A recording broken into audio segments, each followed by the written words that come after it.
அன்பும் சமாதானமும் நிறைந்த ஆண்டவராகிய இயேசு கிறிஸ்துவின் நாமத்தில் உங்கள் யாவருக்கும் என்னுடைய அன்பான வாழ்த்துக்கள். இந்த நாளின் தியானத்தின் தலைப்பு அன்புள்ள எதிரிகள், டியர் எனிமீஸ். வாசிக்க வேண்டிய பகுதி ரோமர் 12ஆம் அத்தியாயம் 9 முதல் 21ஆம் வசனம் வரை. உங்கள் அன்பு மாயமற்றதாயிருப்பதாக, தீமையை வெறுத்து நன்மையை பற்றி கொண்டிருங்கள். சகோதர சிநேகத்திலே ஒருவர் வேறு ஒருவர் பட்சமாயிருங்கள். கனம் பண்ணுகிறதிலே ஒருவருக்கொருவர் முந்திக் கொள்ளுங்கள். அசதியாயிராமல் ஜாக்கிரதையாயிருங்கள். ஆவியிலே அனலாயிருங்கள். கர்த்தருக்கு ஊழியம் செய்யுங்கள். நம்பிக்கையிலே சந்தோஷமாயிருங்கள். உபத்திரவத்திலே பொறுமையாயிருங்கள். ஜெபத்திலே உறுதியாய் தரித்திருங்கள். பரிசுத்தவான்களுடைய குறைவில் அவர்களுக்கு உதவி செய்யுங்கள். அந்நியரை உபசரிக்க நாடுங்கள். உங்களை துன்பப்படுத்துகிறவர்களுக்காய் ஜெபம் பண்ணுங்கள். அவர்களை ஆசீர்வதியுங்கள். ஆசீர்வதிக்க வேண்டியதை அன்றி சபியாதிருங்கள்.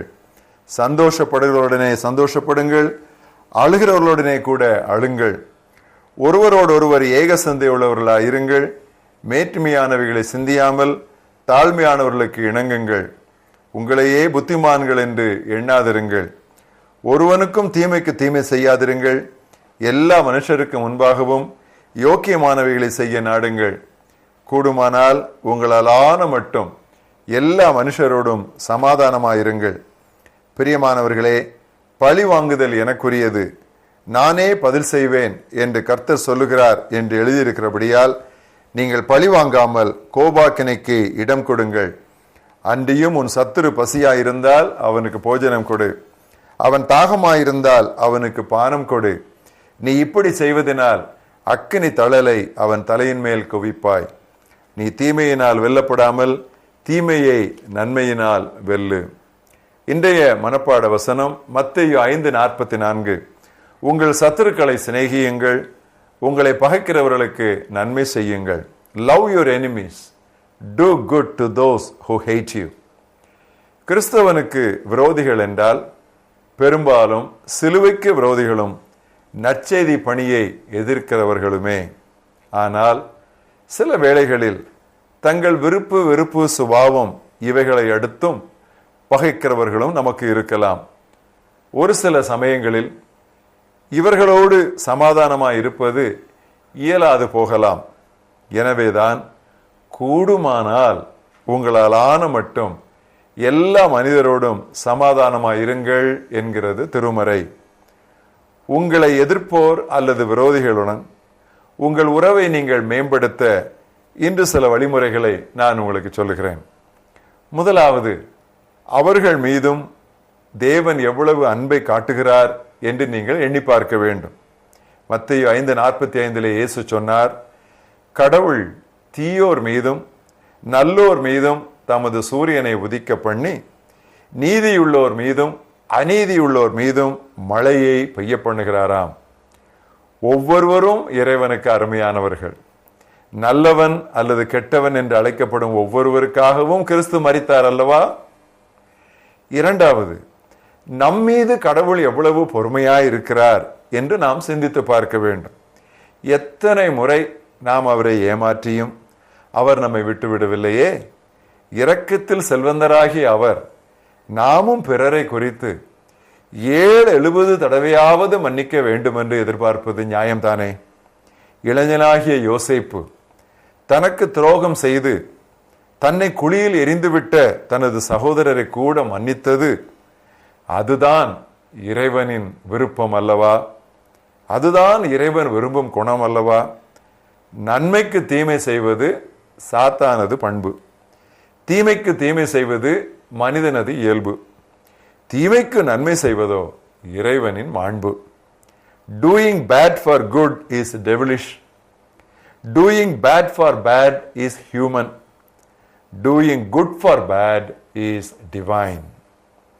மூன்றாவது, நமது விரோதிகளுக்காக நாம் ஜெபிக்க வேண்டும். அதை இயேசு விதம் சொன்னார். மத்தேயு 5:44, நான் உங்களுக்கு சொல்லுகிறேன், உங்கள் சத்துருக்களை சிநேகியுங்கள், உங்களை சபிக்கிறவர்களை ஆசீர்வதியுங்கள், உங்களை பகைக்கிறவர்களுக்கு நன்மை செய்யுங்கள், உங்களை நிந்திக்கிறவர்களுக்காகவும் உங்களை துன்பப்படுத்துகிறவர்களுக்காகவும் ஜெபம் பண்ணுங்கள். ஜெப மண்ணில்தான் அன்பு தழைத்தோங்கும். நம்மை வெறுக்கும் நபருக்காக நாம் ஜெபிக்க துவங்குகையில் அவரை நேசிப்பது நமக்கு எளிதாகி விடுகிறது. ஆண்டவரே, எனக்கு தீங்கிழைத்த சிலரை எல்லாம் என்னால் மன்னிக்க முடியவில்லையே, உதவுமப்பா என்று நாம் ஆண்டவரிடம் ஜெபிக்க வேண்டும். சாதாரணமாக நம்மால் முடியாத நிலையிலும் எதிர்ப்போரை நேசிக்க ஆண்டவர் தமது தூய ஆவியானவர் மூலம் தமது அன்பை நம்முடைய இருதயங்களிலே ஊற்றுவார். பிசாசை கூட சபிக்க கடவுள் நம்மை அனுமதிப்பதில்லை. எவரையும் சொல்லால் பிரியமானவர்களே பழித்து விடாதீர்கள். கசப்பான வேர் நம்முடைய இருதயத்தில் வேண்டாம். எபிரேயர் 12ஆம் அத்தியாயத்திலே 14, 15 வசனங்களை வாசிக்கிறேன். யாவரோடும் சமாதானமாய் இருக்கவும் பரிசுத்தம் உள்ளவர்களாய் இருக்கவும் நாடுங்கள். பரிசுத்தம் இல்லாமல் ஒருவனும் கர்த்தரை தரிசிப்பதில்லையே. ஒருவனும் தேவனுடைய கிருபையை இழந்து போகாதபடிக்கும் யாதொரு கசப்பான வேர் முளைத்தெழும்பி கலகம் உண்டாக்குகிறதுனால் அநேகர் தீட்டுப்படாதபடிக்கும் எச்சரிக்கையாயிருங்கள் என்று இருக்கிறது. பழி வாங்குதல் கடவுளுக்கே உரியது. அந்த ஆயுதத்தை ஒரு நாளும் உங்கள் கையில் எடுக்காதீர்கள், அதனாலே நீங்களும் முடிவீர்கள். இயேசு சொன்னார், பட்டயத்தை எடுக்கிறவன் பட்டயத்தால் மடிவான். நம்மை துன்புறுத்துவோருக்கு நன்மை செய்ய தருணத்தை காத்து நில்லுங்கள், அப்பொழுது வெற்றி உங்களுடையதாகும். ஒருவனது வழிகள் ஆண்டவருக்கு பிரியமாயிருந்தால் அவனது எதிரிகளும் அவனோடு சமாதானமாகும்படி செய்வார் என்று நீதிமொழிகள் 16:7 வாசிக்கிறோம்.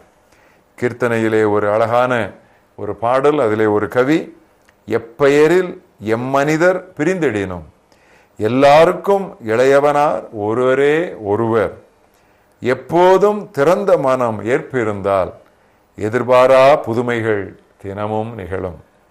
இன்றைக்கே நீங்கள் யார் யாரோடு ஒப்புரவாக வேண்டும், யார் யாரோடு காரியங்களை சரி செய்ய வேண்டும் என்று ஒரு பட்டியல் தயாரியுங்கள். Make a list of people with whom you must reconcile or restitute matters. ஜனங்கள் ஒருவேளை நம்மை குறித்து தவறாக கணக்கு போட்டு விடலாம், அவனாக வந்துவிட்டான் என்று சொல்லி கேலி கூட பண்ணலாம். ஆனால் நாம் நம்மை தாழ்த்தும் பொழுது ஆண்டவருடைய கிருபை நம்மை நோக்கி பாயும். பரலோகத்திற்குத்தானே செல்லுகிறோம். பரலோகம் என்ன இடம் தெரியுமா? மன்னிக்கப்பட்ட ஒரே காரணத்தால் மக்கள் நுழைந்த இடம். அப்படி இருக்கும் பொழுது இந்த பூலுலகில் யாரையும் நாம் மன்னிக்காமல் விட்டு விட்டு போக வேண்டாம். யாரையும் நாம் மன்னிக்காமல் இருப்பது நமக்குத்தான் கேடு, நமக்குத்தான் நஷ்டம். கசப்பான வேர் இருதயத்தில் இருந்தால் நம்மையும் மற்றவர்களையும் அது தீட்டுப்படுத்தி ஒன்றுமில்லாமல் ஆக்கிவிடும். இன்றே அதை நாம் பிடுங்கி எறிவோம். உங்கள் சத்துருக்களை சிநேகியுங்கள், உங்களை பகைக்கிறவர்களுக்கு நன்மை செய்யுங்கள். மகாபரிய தேவனே, உம்முடைய குமாரனா இயேசு கிறிஸ்துவை நீர் எங்களுக்கு மாதிரியாக சத்துருக்களை எப்படி சிநேகிக்க வேண்டும், எதிர்பேசுகிறவர்களை எப்படி நாம் நேசிக்க வேண்டும், கர்த்தாவே எல்லா சூழ்நிலையிலும் இருதயம் கசந்து விடாதபடி இனிமையாக காத்துக்கொள்ள வேண்டும் என்று அவர் எங்களுக்கு போதித்ததற்காக, போதித்ததை நடைமுறையிலே குறிப்பாக சிலுவையிலே காட்டினதற்காக நாங்கள் நன்றி சொல்லுகிறோம்.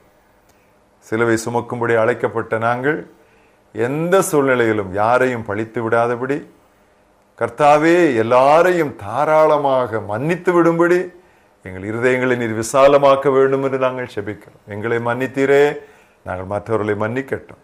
எங்களிடம் எவ்வளவு பொறுமையை காட்டுகிறீர், அதே பொறுமையை நாங்கள் மற்றவர்களிடமும் நாங்கள் காட்டட்டும். சத்துருக்களை சிநேகிக்க சில சமயங்களிலே எங்களால் முடியவில்லை அப்பா.